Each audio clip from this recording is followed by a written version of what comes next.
what are some of the red flags? So, like, if a seller starts looking at a business, what are some of the worst red flags where they're like, this is going to kill the deal?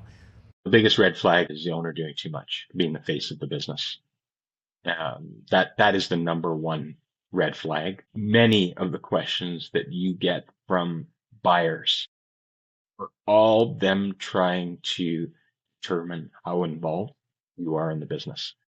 Because it's very easy for an owner to say, hey, you know what, I'm not involved. But they're going to dig and they're going to dig and they're going to dig. And so it's that's the number. I would say that's probably one of the number one things, number one red flag to watch out for is the owner doing too much in the business. Other red flags are inconsistent financials, or your bookkeeping is not done properly. One of the things that when I work with people right at the very beginning, I ask them, do you do your own bookkeeping? And sadly, many business owners do, and that's a problem. And sometimes it may be, you know what, my spouse is doing my bookkeeping. To me, is sometimes a problem too. It depends on their background and experience, etc. You want ideally a third party doing your books. I'm not suggesting that you spend, $1,000, $2,000, $3,000 a month. You can spend $100 or $200 a month having a third party do your books. I think that's really important. Other red flags, legal issues. Obviously, you have outstanding claims, standing litigation. You have unpaid taxes. Documentation is important. So if you've got no documentation in your business, if you have no employment contracts, no contractor agreements, no client contracts, no supplier agreements, that's a red flag for people.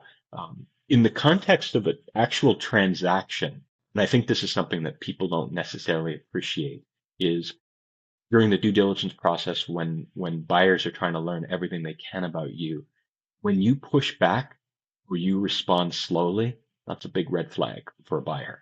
They don't want pushback. They want everything to come quickly, easily, thoroughly. And that's one of the things that I do with owners is make sure they're fully prepared diligence process. Because look, not only does it demonstrate to buyers that you're organized, well structured, but it also ensures that the deal can happen faster. Because look, if you're slow, process time kills deals.